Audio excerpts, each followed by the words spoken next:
Êtes-vous, vous aussi, victime du syndrome de l'expert? Le syndrome de l'expert, mais qu'est-ce donc? Eh bien, c'est la situation dans une entreprise où lorsqu'on a un problème, on est bloqué parce que l'expert qui pourrait le résoudre n'est pas là, n'est pas disponible ou ne pourra venir que dans 2 jours. Exemple typique, une machine a un dérèglement et il faut absolument que le fournisseur de cette machine envoie son expert pour la réparer, sinon nous sommes bloqués, nous n'arriverons jamais à produire.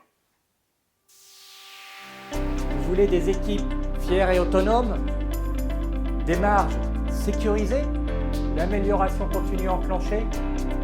Bienvenue, c'est ce que va vous apporter l'Académie Wikisleep.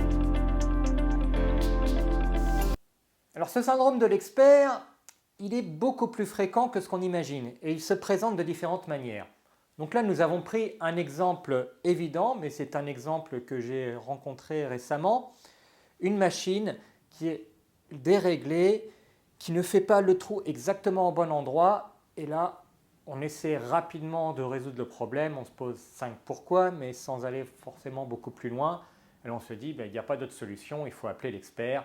L'expert, c'est le fournisseur de la machine. Il envoie un technicien. Le technicien regarde, fait quelques contrôles dans l'ordinateur de la machine. Et non, tout fonctionne, tout est OK, pas de problème. Et il repart.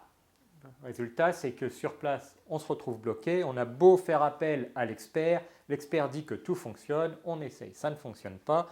Et on ne va pas chercher plus loin puisque c'est l'expert. On ne sait pas trop ce qu'on peut faire d'autre. Ils ont trouvé la solution finalement. Ils ont changé la machine. Alors, solution quand même un petit peu radicale et qui aurait pu être évitée avec une autre approche de la résolution de problèmes. Ce que j'ai très souvent vu, et je le mentionne brièvement dans la vidéo sur le bon usage du diagramme Ishikawa, c'est que quand on a un problème, très rapidement, on tombe sur la technique.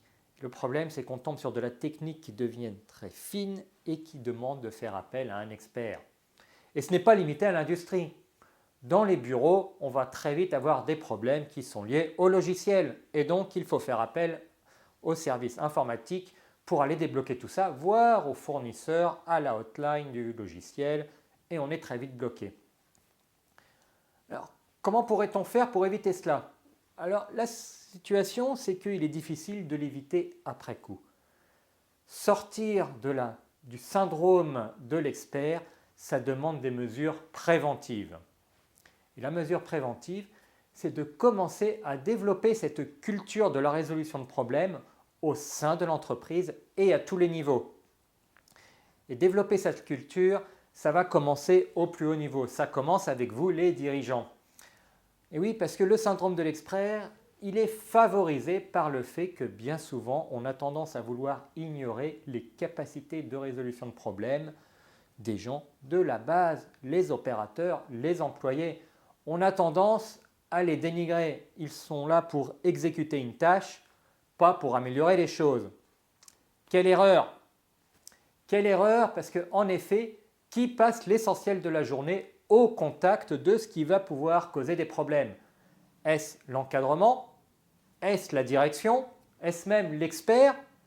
Ou alors est-ce que ce sont les gens qui, toute la journée, sont face à la machine, qui voient les multiples petits problèmes et qui bien souvent vont avoir des idées de comment on pourrait les éviter, des idées qui ne sont pas forcément techniques, parfois qui sont organisationnelles, parfois qui vont être une petite amélioration en changeant un petit peu le process, parfois ils vont voir que c'est lié à certaines conditions particulières dans l'environnement et que donc si on contrôle ces conditions, on va contrôler le problème.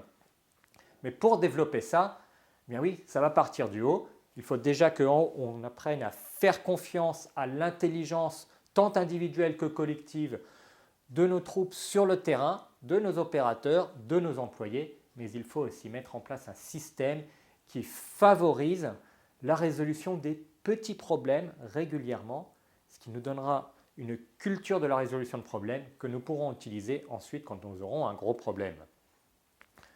Alors il y a des tas d'approches pour aller résoudre les problèmes. La première chose, c'est quand on a un système bien mis en place, on sait que chacun à son niveau identifie les problèmes.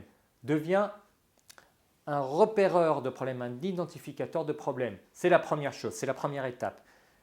Et avant de pouvoir faire ça, il faut avoir défini ce que c'était qu'un problème. Un problème, c'est un écart par rapport au standard. Donc si on apprend à tout le monde à comprendre qu'est-ce que c'est que le standard, qu'est-ce que c'est qu'un écart au standard, on peut apprendre à tout le monde à remarquer les problèmes. Avant de les solutionner, déjà à les remarquer, à les identifier et à pouvoir informer autour de soi ou directement son superviseur qu'il y a un problème à résoudre. La deuxième étape, ce sera d'apprendre à les solutionner.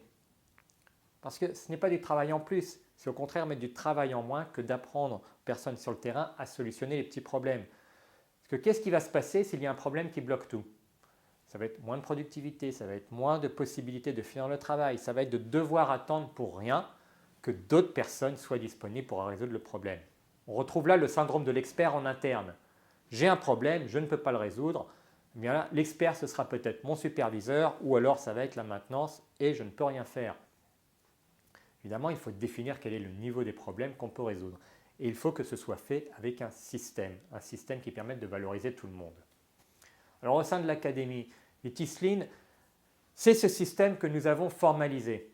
Un système que lors des nombreuses missions de consultance que nous avons pu mener, lorsque nous avons été aidés des chefs d'entreprise à résoudre leurs problèmes, ce que nous avons voulu toujours éviter, c'est de résoudre le problème en se mettant dans une salle avec quelques experts, que ce soit des experts techniques ou des experts de l'approche, tels que nous l'étions, de résoudre un problème en discutant entre nous, en mettant quelques post-it au mur et ensuite en oubliant les gens de la base.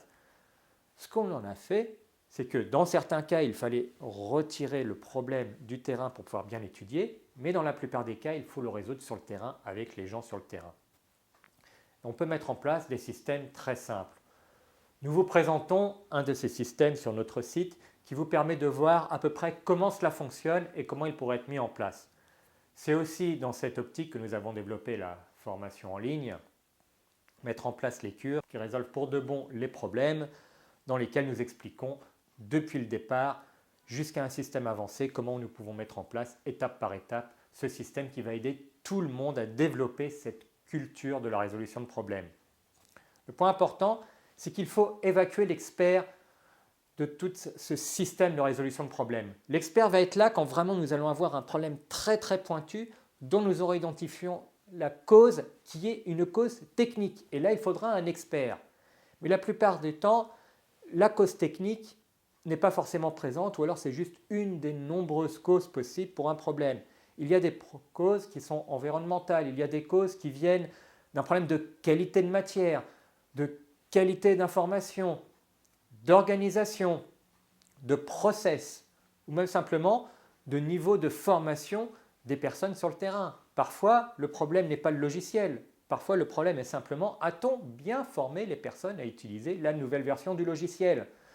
Des tas de problèmes peuvent être résolus sans appel à un expert en ayant développé cette culture de la résolution de problèmes à tous les niveaux et surtout en ayant mis en place le bon système pour apprendre à tout le monde à comprendre ce qu'est un problème, un écart par rapport à un standard, apprendre à repérer ces problèmes et apprendre petit à petit, si en dehors de la solution du problème, au moins à proposer des idées pour pouvoir diminuer l'impact ou la cause du problème.